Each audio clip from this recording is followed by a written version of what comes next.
तो हम लोग इसके आगे का देखने वाले हैं। क्या है इसमें? कोस्ट इफेक्टिव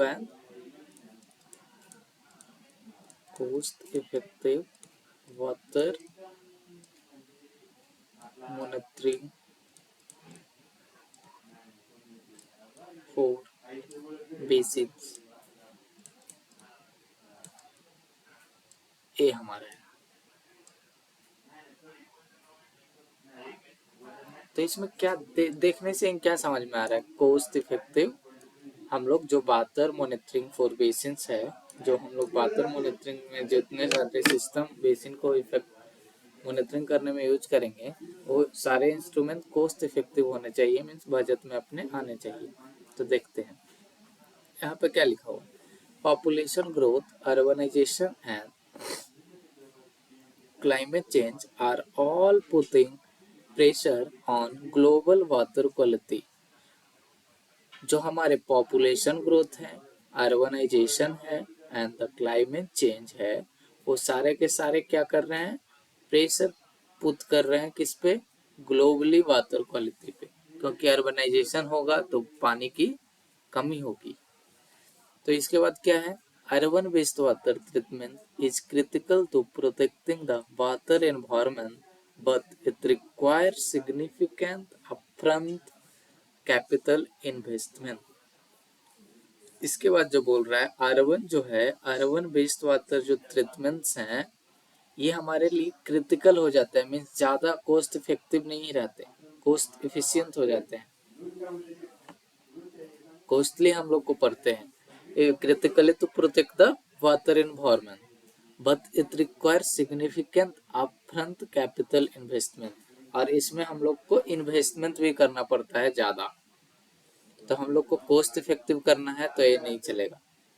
तो फर्स्ट पॉइंट क्या समझ में आया? जो हमारे पॉपुलेशन ग्रोथ होते हैं, अर्बनाइजेशन होते हैं और क्लाइमेट चेंज के कारण हम लोग का क्या होता है? प्रेशर क्रिएट होता है ग्लोबली वाटर क्वालिटी पे, और जो हमारे urban waste water treatment plant हैं वो हमारे कॉस्टली पड़ते हैं।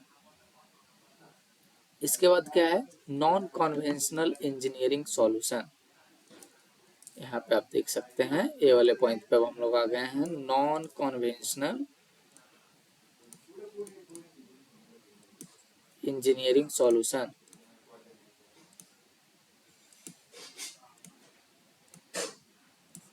Non-conventional engineering solutions have been investigated and practiced in urban wastewater system, जिसको हम लोग शॉर्ट फॉर्म में क्या बोलते हैं? Urban waste water treatment, UWWS, consisting of the sewer system. Sewer system इसके अंदर आ जाता है, अर्बन वेस्ट वाटर ट्रीटमेंट में सीवर सिस्टम आ जाते हैं, वेस्ट वाटर ट्रीटमेंट प्लांट्स आ जाते हैं, WWTP, to achieve environmental target in cost effective manner। अब देखिए, ये पॉइंट बहुत इंपॉर्टेंट है। जो हमारे नॉन कन्वेंशनल इंजीनियरिंग सॉल्यूशंस जो हैं, वो क्या है? Have been investigated and practised in urban waste water system. जो हमारे नॉन कन्वेंशनल इंजीनियरिंग सिस्टम है, वो हम लोग प्रैक्टिस कहाँ पे करते हैं? Urban waste water treatment plant में, जिसमें हमारे आ जाते हैं sewer plant, waste water treatment plant आ जाते हैं, जो हमारे क्या हो जाते हैं? ऑफ वेस्ट वाटर ट्रीटमेंट, जो हमारे इन्वायरमेंटल टारगेट को एक कोस्ट इफेक्टिव मैनर में अचीव करते हैं। मीन्स जो हमारे वाटर जितने पॉल्यूटेड हो रहे हैं, उसको कम पॉल्यूटेड करने के लिए ये मीन्स प्रोत्साहित करते हैं। क्योंकि सीवर ट्रीटमेंट अगर लगा दिए तो जो सीवरेज से जो हम लोग को गंदा पानी निकलता है वो ट्रीट हो जाएगा, साफ होकर निकलेगा। फिर वेस्ट वाटर ट्रीटमेंट प्लांट से हम लोग पानी, मतलब जो घर वर से निकलता है उसको साफ कर सकते हैं, या नदियां का पानी हम लोग नदी का पानी पीने योग्य बना सकते हैं। तो सेकंड पॉइंट ये था। अब थर्ड पॉइंट आता है हमारा, source pollution control such as green या grey infrastructure, sewage flow control to reduce overflow to sensitive sites.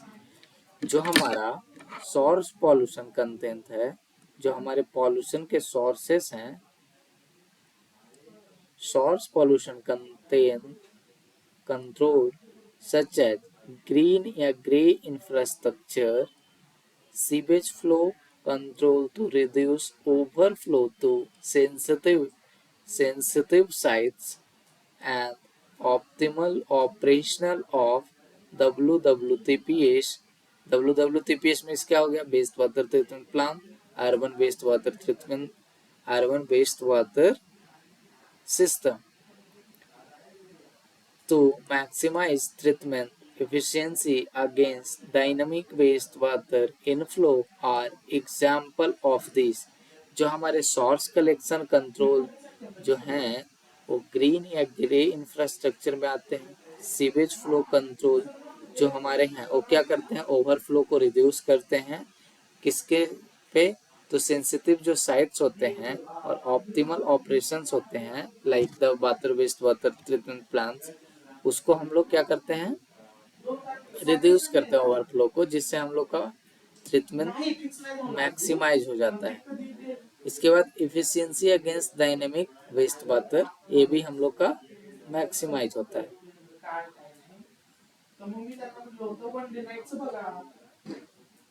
Source allocation क्या आ गया हमारा? सोर्स एलोकेशन वो हो गया सोर्स पॉल्यूशन। फर्स्ट पॉइंट हम लोग क्या देखें? पॉल्यूशन ग्रोथ अगर होता है तो हो जाता है, और उसके बाद हम लोग waste environment but require significant upfront capital investment. फिर नॉन कन्वेंशनल वाला पॉइंट है जिसमें सीवेज ट्रीटमेंट और वेस्ट वाटर ट्रीटमेंट आ जाते हैं। फिर हमारा आ जाता है सोर्स एलोकेशन वाला पॉइंट, कंट्रोल जो हम लोग करते हैं ग्रीन या ग्रे इंफ्रास्ट्रक्चर को, वो आ जाता है। थर्ड पॉइंट में हम लोग का क्या आ जाएगा? Integrated RTC is a promising approach। Third point में थर्ड पॉइंट में फिर आ जाता है हम लोग का क्या? फिर हम लोग का आ जाता है RTC is a promising approach to address the discrepancy between the pollutant assimilative need and the environment capacity, or as it enables real time in hours to minutes adjustment of UWWS operations with varying environmental conditions and or wastewater inflow। तो जो हमारे integrated RTC जो होते हैं वो promising approach है एक तरह से क्या एड्रेस करने के लिए? Discrepancy between pollutant assimilative needs and environment capacity, as it enable real time means in hour to minute adjustment of urban wastewater system operation with varying environmental condition। कोई भी कंडीशन में हम लोग उसको टैकल कर सकते हैं एंड द और वेस्ट वाटर इनफ्लो में। तो हम लोग का फर्स्ट पॉइंट हो गया वो पॉपुलेशन ग्रोथ वाला, ऐसे करके याद रखेंगे। पॉपुलेशन ग्रोथ से रिलेटेड फर्स्ट पॉइंट लिखेंगे। सेकेंड पॉइंट हम लोग क्या लिखेंगे? कॉन्वेंशनल या नॉन कॉन्वेंशनल से रिलेटेड। थर्ड पॉइंट क्या लिखेंगे हम लोग? सोर्स पॉल्यूशन के रिगार्डिंग, पॉल्यूशन से रिलेटेड लिखेंगे। फोर्थ में क्या लिखेंगे? इंटीग्रेटेड आरटीसी से रिलेटेड लिखेंगे। फिर फिफ्थ पॉइंट अभी हम लोग देखने वाले। फिफ्थ पॉइंट क्या है? For example by controlling sewer overflow, by controlling sewer overflow, क्या लिखा हुआ है? For example by controlling sewer overflow in और inflow to the wastewater treatment plant in accordance with real time river quality, a 108% increase in minimum due concentration or 20% decrease in peak ammonia concentration was demonstrated in the river। जो ये बोल रहा है ना हमारा, जैसे कि फिफ्थ में हम लोग लिखेंगे कौन सा पॉइंट? फोर एक एग्जाम्पल देंगे जिसमें हम लोग 108% जो है इंक्रीज करता है और 12% जो है डिक्रीज करता है।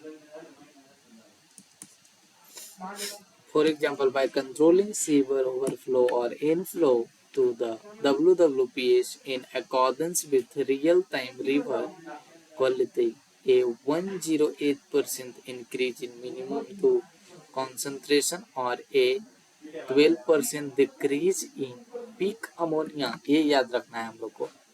ये जो है 12% जो डिक्रीज है वो हमारा किस में हो रहा है, पीक अमोनिया में हो रहा है, अमोनिया के concentration.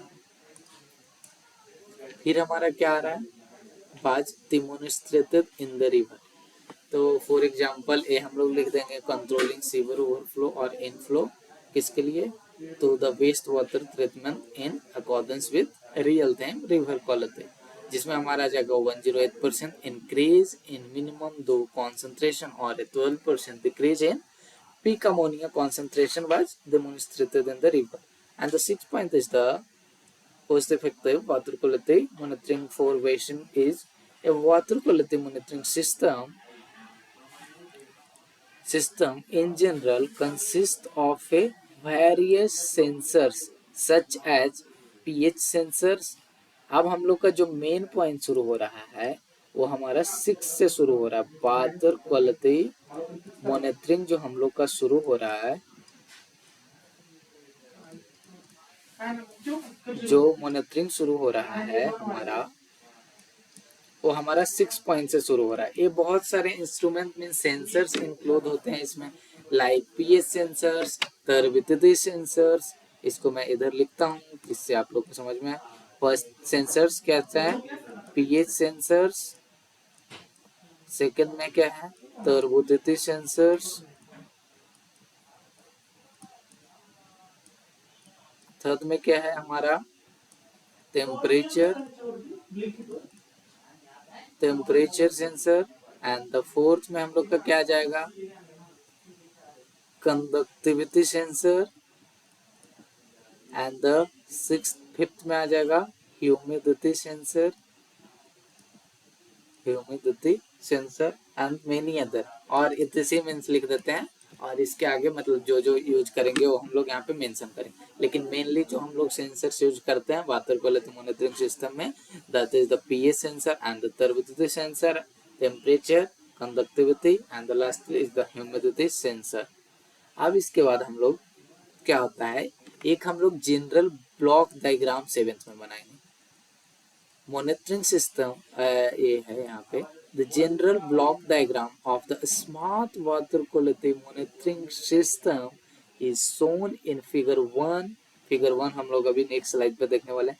As shown in the diagram, the core controllers, जिससे हम लोग वर्क करते हैं उसको कोर कंट्रोलर्स बोलते हैं, is the system within which all of the core controller is the system within which all of these sensors are linked to a core ये जो सारे सेंसर्स हैं उसको हम लोग किससे कनेक्ट करेंगे, कोर कंट्रोलर से। वो हमारा क्या हो जाएगा, एक तरफ से ब्रेन हो जाएगा जो हमारे सारे हाथ या हैंड या अपने जैसे ब्रेन अपने सारे मतलब एलिमेंट्स, अपने बॉडी के सारे एलिमेंट्स को कंट्रोल करता है, वैसे ही कोर कंट्रोलर जो है हमारे इस सारे सेंसर्स के डाटा को कंट्रोल करेगा। Which control the operation, collect data from sensors, compare it to a standard value and sense to the result to the appropriate end users और अथॉरिटीज विया वायरलेस मॉड्यूल। एक हम लोग का इसमें wireless module भी use होगा, जिससे हम लोग वायरलेसली इसके डाटा को हम लोग ट्रांसफर कर सकते हैं, क्लाउड में कर सकते हैं या कहीं पे भी कर सकते हैं। तो 6 पॉइंट में 7th पॉइंट में ए लिख देंगे हम लोग, तो दैट इज आवर 7 पॉइंट। तो 7 पॉइंट में क्या था, जनरल हम लोग ब्लॉक डायग्राम बनाएंगे स्मार्ट वाटर क्वालिटी मॉनिटरिंग। अब वो हम लोग ब्लॉक डायग्राम देखने वाले हैं यहाँ पे थोड़ा सा। ये हमारे यहाँ पे 7 ब्लॉक डायग्राम यहाँ पे आ गया हमारा। ये है ब्लॉक डायग्राम हमारा, this is our block diagram. तो ब्लॉक डायग्राम में क्या है वो हम लोग अभी देखते हैं। इसको इधर करते हैं थोड़ा हम, और इधर अच्छे से हम एक्सप्लेन करते हैं।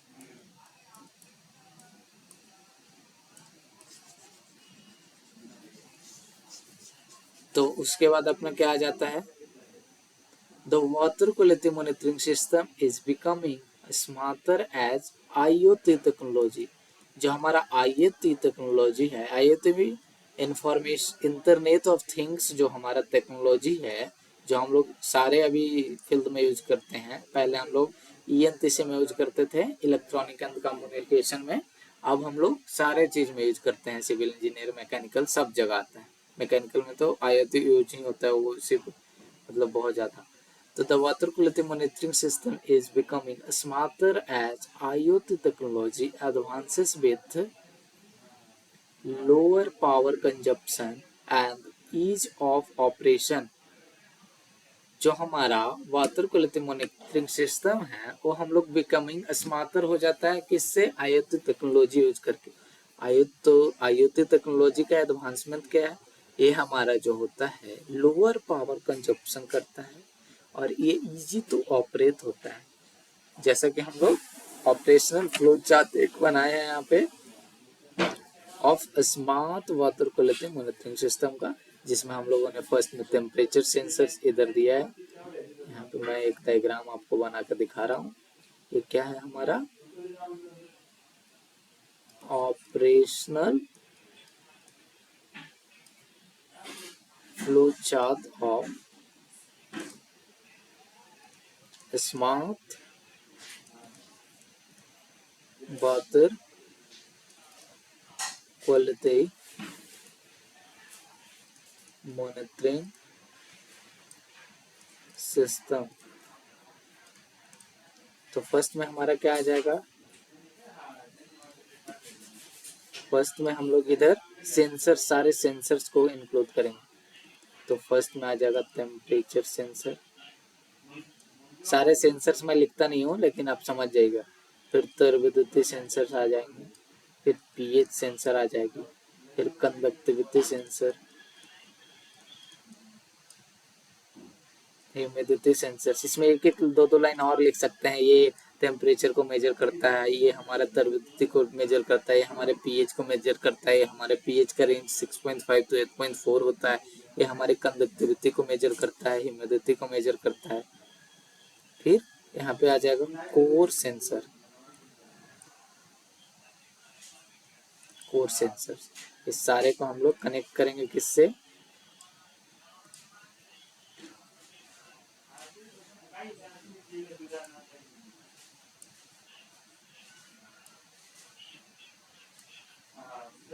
इस सारे चीज को हम लोग कनेक्ट करेंगे किससे, कोर कंट्रोलर से। कोर कंट्रोलर, कोर कंट्रोलर से कनेक्ट करेंगे। ये हमारा कोर कंट्रोलर हो गया। सारे को कनेक्ट कर देते हैं अच्छे से। फिर हम लोग क्या करने वाले हैं, यहाँ पे एक LCD डिस्प्ले भी लगाएंगे डाटा को देखने के लिए। तो हम लोगों ने एक LCD डिस्प्ले भी लगा दिया। फिर इसके बाद हम लोग क्या करने वाले हैं, एक वायरलेस कम्युनिकेशन सिस्टम भी लगाएंगे। वायरलेस कम्युनिकेशन मॉड्यूल ये सिस्टम वो हम लोगों ने यूज किया। इसके बाद हम लोग क्या करेंगे, एक क्लाउड होगा और एक मोबाइल फ़ोन होगा। एक क्लाउड का यूज करेंगे और क्लाउड जो वायरलेस मॉनिटरिंग वो क्लाउड को भेजेगा। क्लाउड से हम लोग किसी भी चीज़ से मोबाइल या PC से एक्सेस कर सकते हैं। तो ये हमारा सिंपल एक नॉर्मल डायग्राम हुआ किसका, ऑपरेशनल फ्लो चार्ट का, स्मार्ट वाटर मॉनिटरिंग सिस्टम का। तो इसको कौन सा डायग्राम बोलते हैं, figure is this taxonomy diagram. अब ये डायग्राम किसका है, तो इतना तो पता होना चाहिए आपको, वाटर क्वालिटी मॉनिटरिंग सिस्टम का डायग्राम। अब इसका वर्किंग फ्लो कैसे होता है वो हम लोग डिस्कस करने वाले हैं। इसका वर्किंग फ्लो कैसा होता है वो डिस्कस करते हैं। अब हम लोग देख रहे हैं इसका वर्किंग फ्लो के बारे में, ये वर्क कैसे करता है। यहाँ पे अब हम लोग देखने वाले हैं working of working of smart water quality monitoring system. तो वर्किंग कैसे होगा, पहले तो हम लोग स्टार्ट करेंगे इसको। Firstly we are start this and then starting के बाद हम लोग क्या करने वाले हैं, इस्टेब्लिश कनेक्शन करेंगे, establish connection between controller sensor and network. पहले स्टार्ट कर दिए, उसके बाद हम लोग क्या करेंगे, इस्टेब्लिश करेंगे कनेक्शन, सारे के बीच में कनेक्शन लाएंगे कंट्रोलर सेंसर और नेटवर्क के बारे में। अब इसके बाद में क्या करेंगे, रीड सेंसर्स वैल्यू, सारे सेंसर्स के वैल्यू को रीड करेंगे। उसके बाद अपलोड कर देंगे डाटा को, कहाँ पे, क्लाउड पे, data on the cloud. Cloud पे क्यों करेंगे, क्योंकि एक्सेस हम लोग क्लाउड से ही कर सकते हैं। और क्लाउड में सेंसर्स वैल्यू जो है वो हमारा ग्रेटर देन होना चाहिए थ्रेशोल्ड वैल्यू से, समझे, इसको आप ऐसे रिप्रेजेंट करिए। फिर हमारा ये प्रोसेस, वर्किंग प्रोसेस इंड हो जाएगा। तो यहाँ से हम लोग कम्युनिकेशन टू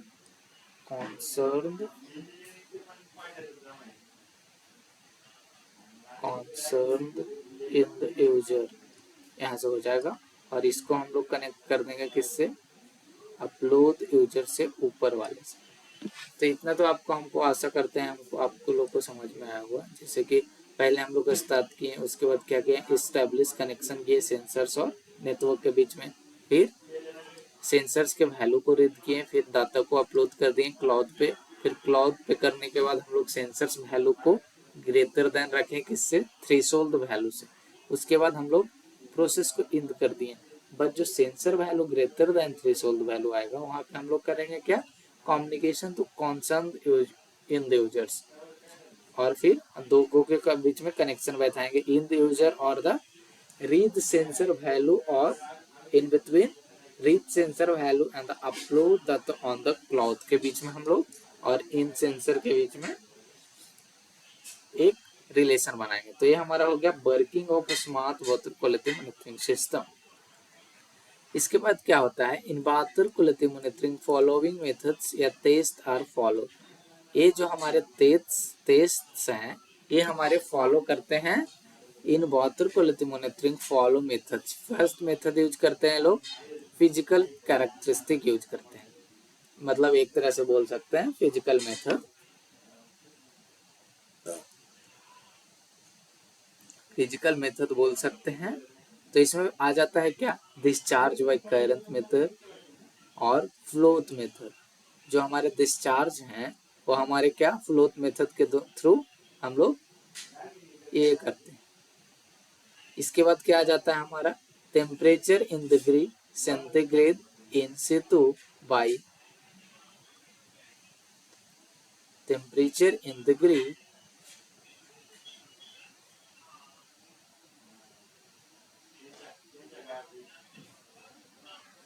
सेकेंड। हाँ, चलिए देखते हैं, डिस्चार्ज बाय करंट मीटर और फ्लड मीटर, ए वाला पॉइंट पहले लिखेंगे, फिर सेकंड में क्या लिखेंगे, temperature in degree centigrade in situ by thermometer. मतलब थर्मोमीटर से हम लोग टेम्परेचर को किस में मेजर करेंगे, सेंटीग्रेड में मेजर करेंगे। फिर क्या है, कंडक्टिविटी इन माइक्रो, ये सब मतलब क्या, किससे मेजर करेंगे वो लिखा हुआ है, help of electric conductivity meter से।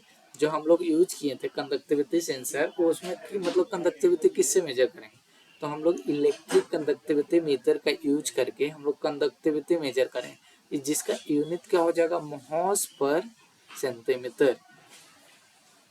फिर पीएच वैल्यू किससे, पीएच मीटर से हम लोग मेजर करेंगे। डिस्चार्ज किससे, फ्लोट मीटर से करेंगे। थर्मोमीटर से क्या करेंगे, टेम्परेचर, यूनिट क्या हो जाएगा, सेंटीग्रेड। इसके बाद आ जाता है केमिकल कैरेक्टरिस्टिक, इसमें आ जाता है ऐसा method, titration method, spectrophotometric, chloride, flame meter, ये सब है। बायोलॉजिकल फिर आ जाता है हमारा बायोलॉजिकल, एक बार आप देख लीजिएगा, ये सब इजी है। और ये सब नहीं भी लिखिएगा तो चलेगा, उतना वर्किंग तक लिखिएगा बहुत काफ़ी है 9 मार्क्स के लिए। अगर आप लोग को लगता है कि नहीं इतना में नहीं हो पाएगा तो ये सब भी लिख सकते हैं। तो फिर आ जाता है तीसरा बायोलॉजिकल बैक्टीरियल कैरेक्टरिस्टिक, जिसमें हम लोग का आ जाता है बायोकेमिकल ऑक्सीजन डिमांड, जिसको हम लोग बीओडी भी बोलते हैं। बीओडी पहले हम लोग पढ़े थे ना, बीओडी सीओडी ऐसा करके, तो ये आ जाता है इसमें। फिर आ जाते हैं हमारे BOD is the amount of dissolve oxygen, पता ही है डिजोल्व ऑक्सीजन, जो हमारे पानी में जितने ऑक्सीजन डिजोल्व होते हैं उसको डिजोल्व ऑक्सीजन बोलते हैं। BOD is the amount of dissolve oxygen needed bye aerobic biological organism to break down organic materials present in a given water sample at certain temperature over a specific time period. The BOD value is most commonly expressed in milligram. जो हमारे BOD value होते हैं किस में express किए जाते हैं, milligram में। We are expressed the BOD in the milligram, and the milligram of oxygen consumed per liter of sample during 3 days of incubation at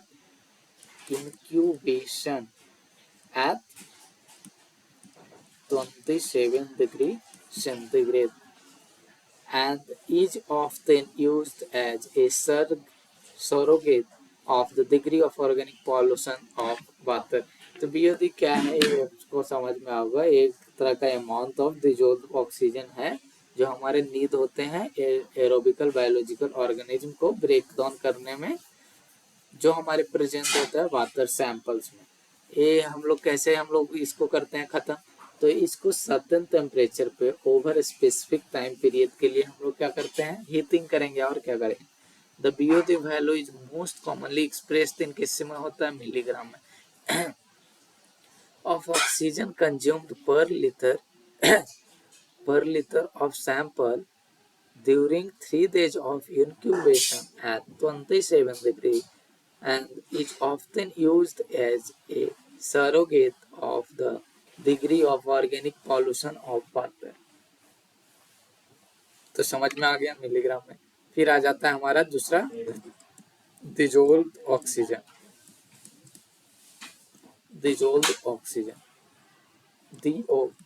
DO आ जाता है।